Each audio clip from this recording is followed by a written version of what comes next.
Hi everyone, welcome back.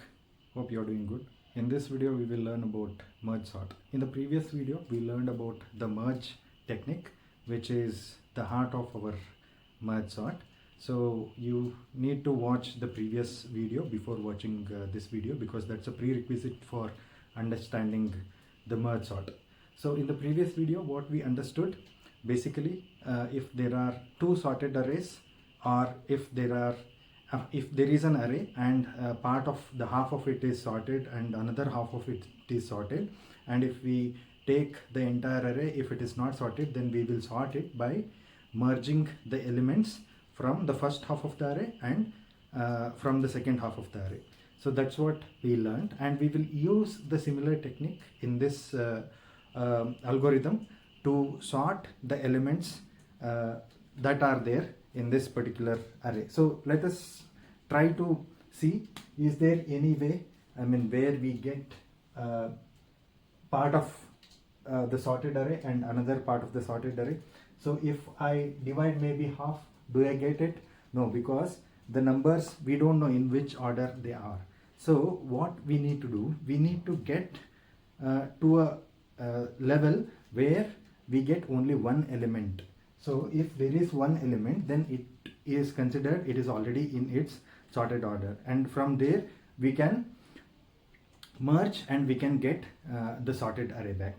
So what we can do, so basically this algorithm follows divide, keep on dividing until you get a single element, and then merge those elements backwards. So basically this algorithm tells divide and then merge. And one more thing to mention here is, this is a divide and conquer algorithm. So what exactly is a divide and conquer algorithm? So we divide the bigger problem into smaller problems, and then we solve those smaller problems, and then we combine together to get the solution for the bigger problem. So that we understand here in this particular example. Let us see. So what I was trying to say, we will first try to divide this problem into a small possible problem. That is, since there are 8 elements, we will divide it in such a way we will finally get single element. So what I will do, I will divide this array into two halves. So we are not really dividing it, but hypothetically we will assume we are going to divide this into two arrays. Okay, now whether these elements are sorted? No. So then what I will have to do, I will have to further divide it. So what I will do, I will divide two numbers now. Okay, I divided, but still we cannot assure that the two numbers are in their sorted order. So what I will do, I will further divide this.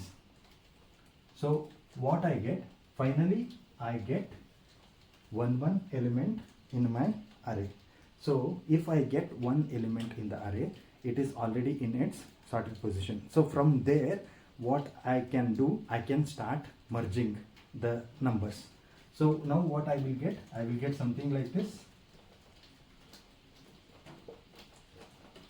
So if you take these two, they are already in their proper sorted order, because 21 is only one element in this array and 15 is one element in this array.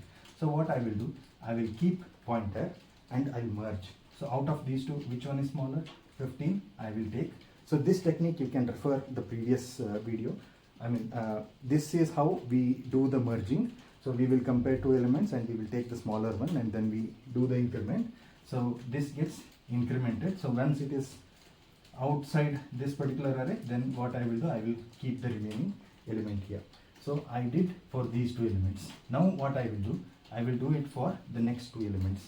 So since they are in their proper order, 7, 8, this also in proper order, 3, 5, this also in proper order. So if you see, now after this particular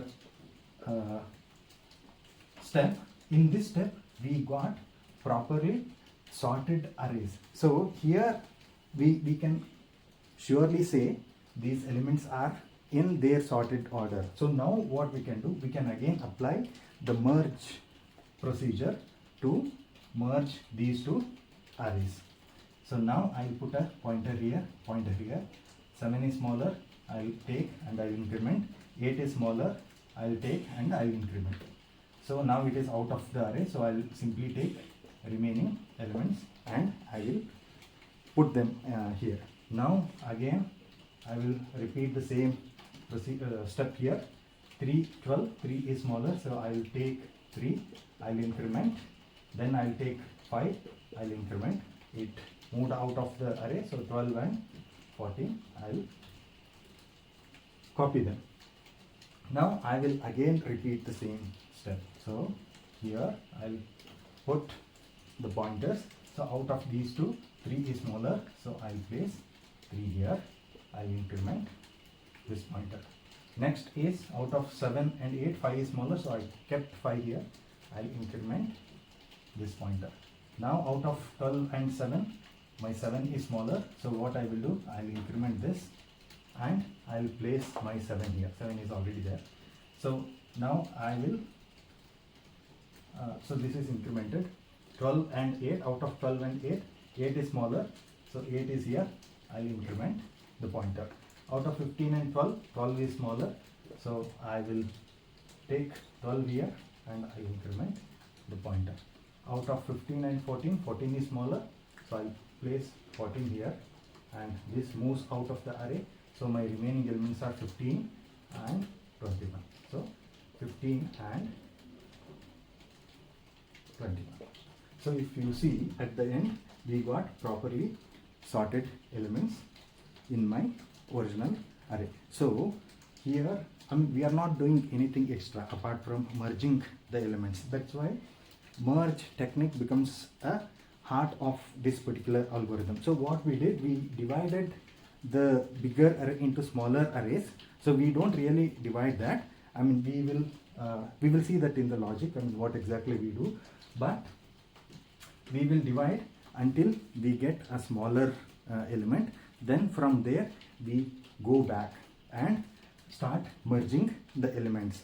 So this is also called post order traversal. Why? Because first we kept on dividing the array. Then once we get the smaller arrays, that time we started tracing back, basically merging back the elements. That's why it is also called post order traversal technique.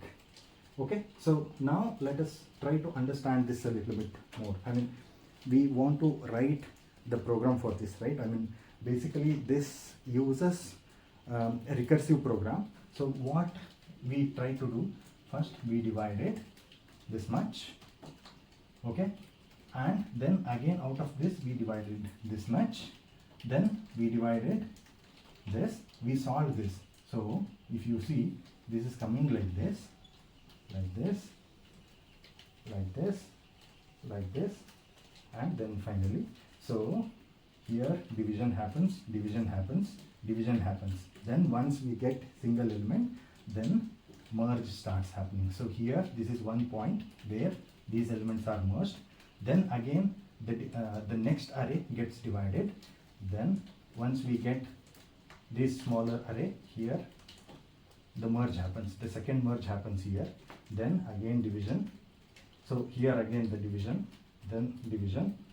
So here the third merge, here fourth merge, and finally here the fifth merge for these two arrays. And finally we get back our merge sort. So if you see here, what we are trying to do, first divide this half, but solve first half. Then again this one divide into 2, then solve first half. Again this one divide into 2, but we got the minimal problem, so merge back. Again the next half. So here we solve the next half. So what exactly we are doing? First we are dividing the array into 2 equal halves, and then we are merging it. Let's look into its pseudocode now. I will remove this.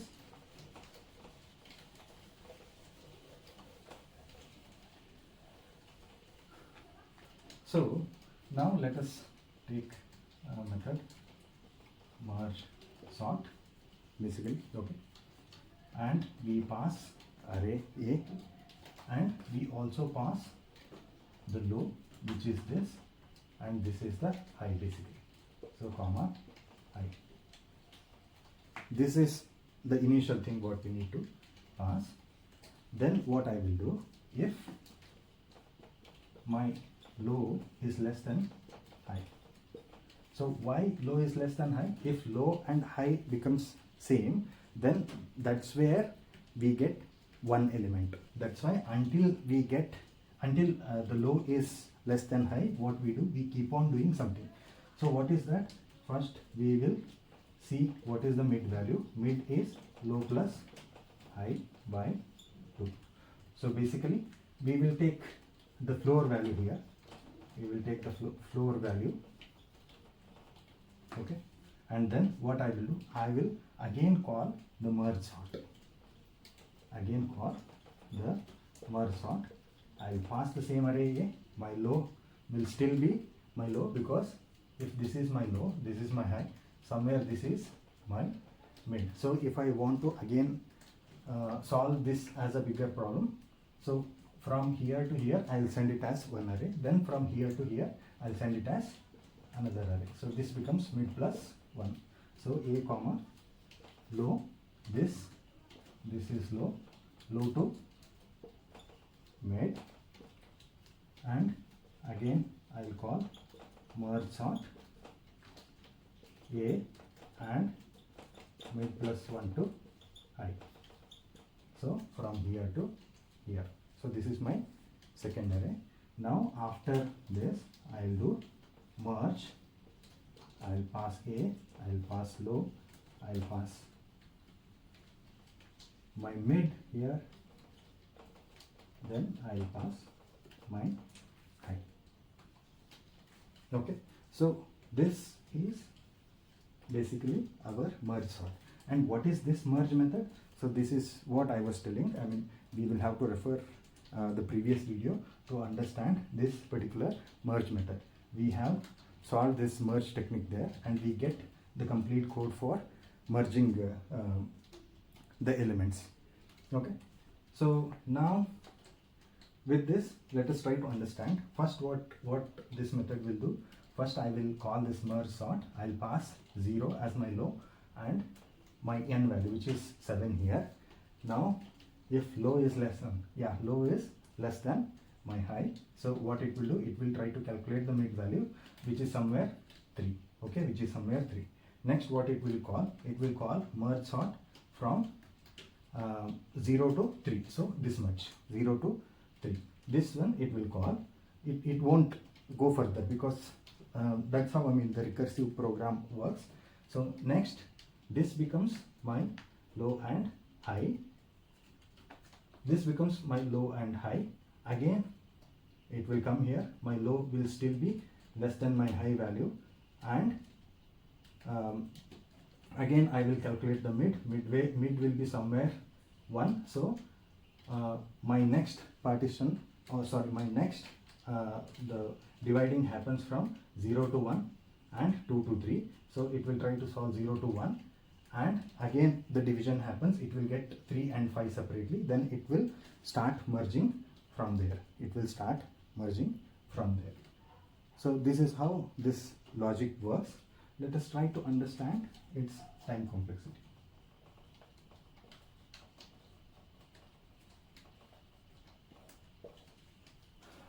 So what we are doing here, basically we are dividing the array. So this is basically t of n by 2. We are simply dividing. We are calculating the mid value and we are dividing. Again the next half, which is t of n by 2. Okay, then in the merge what we do, we merge the elements. So basically it is of order n. So if we total it, it becomes 2 t n by 2 plus n. This is our time function, but this is when n is greater than 1. This is when n is greater than 1, and it becomes 1 when n becomes 1. So when we have only one element, that time we stop, right? So there is no work done there, and from there we start to merging the elements back. So this is basically our time function, which is P of n equal to 2 Tn by 2 plus n. So if we refer Master's theorem, here A is equal to 2, my B is equal to 2, and value of K is 1. So log A to base B is equal to log 2 to base 2, which is 1, which is like K is equal to this log A to the base B. So for that it becomes n log n. So our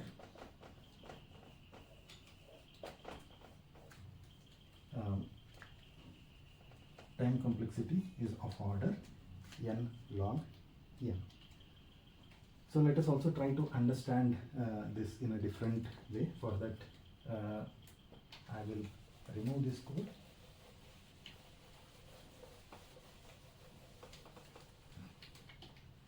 So initially what we did, we passed 0 to 7. So my n value is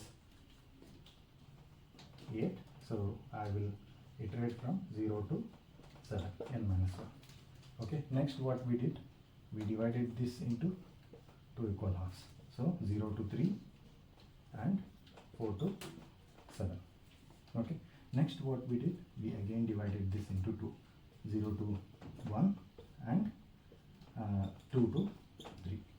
After this 0 to 0 and 1 to 1. This is how the division happened, 3 to 3. So again 4 and 7, 4 to 5, 6 to 7, 4 to 4 and 5 to 5. This is 6 to 6 and 7 to 7. Okay, so this is how the division happened, and from here it started merging back. So if you see here, there are 7 the time complexity at this particular level is 7, because there will be 7 elements or 8 elements. Sorry, this is 8. Basically this is the value of n. So basically there will be 8 comparisons and 8 replacements. That's what I'm trying to say. And now if you see in this level, again in this level it is 8, which is equal to n.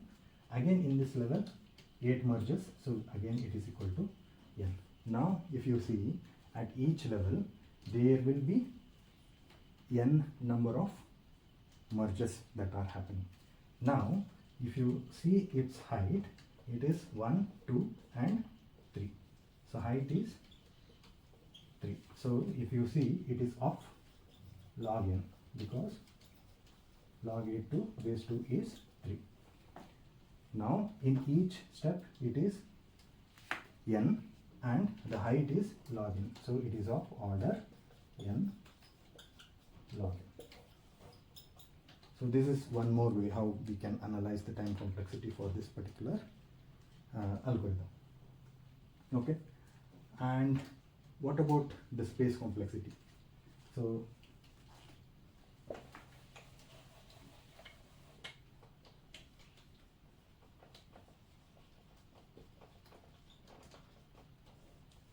during merge, what we did, we took a third array and then we copied, or we compared elements from 2 array and we copied the element to the third array. So it means at each level, we need extra space, which is of order n. N is basically this length of the array. So at each, wherever at each stage merging happens, it takes an array of order n. That's why its space complexity is order of n plus Since it is recursive function, it takes an auxiliary stack space which is of order, it is height. Height means it is equal to log n. So order of log n. So order of n plus order of log n. But since order of n is bigger, so somewhere it is close to order of n. So the space complexity for this merge sort is of order n. So this is it about the merge sort. Let us look into the code for this particular merge sort. So let's continue from the same merge sort.java file that we used in the last video. So we will continue from here. So in the previous video we have implemented this particular merge method, and now let us try to implement the next method, which is merge sort. So I will use public, and it's a void method. We are not returning anything. So let's use static void. Maybe I will call it as sort or merge sort, anything should be fine. So I'll call merge sort, and it accepts array A and low value and high value. So they are basically, this is of type int and this is of type int, this is again of type int. There is a spelling mistake, I will change this. So now, as we saw in the pseudocode, first I will check if my low value is less than high. So if that is the case, what it should do, it should divide. So for that I will take a variable int, and mid is the variable name, and what it should be. So if we take float, then it will be wrong. So we should take int because we should get a proper floor value. So for that reason I'm using the int here. So now mid will be my low plus high divided by 2. If I do this, then I will get my mid value. Now using this mid value, again I will partition. So for that I will call my merge sort, and I will pass low and mid. This is my first half. Then for the second half I'll duplicate this, and I will send mid plus 1 and then high. And once everything is done, then I will call my merge method. Merge method will take array A, low, mid and high values. So this should give us the sorted values. Now let us try to make some modification in our main method. So if we will change this, we will use the same array which we used in our driven: 21, 15, 7, 8, 3, 5, 12 and 14. Now instead of merge, I will call my merge sort, and I will pass a, I will pass 0, and instead of 4 I will pass a dot length minus 1. Okay, so after this I will use the same for loop for printing the sorted values. So a should have sorted values for us. So now if I try to run this particular code, if we see, we get the properly sorted values: 3, 5, 7, 8, 12, 14, 15 and 21. This is what we saw in our dry run. So this is how the merge sort works, and in the next video we will learn about the advantages and disadvantages of this merge sort. And for this video, that's it. Thanks for watching the video.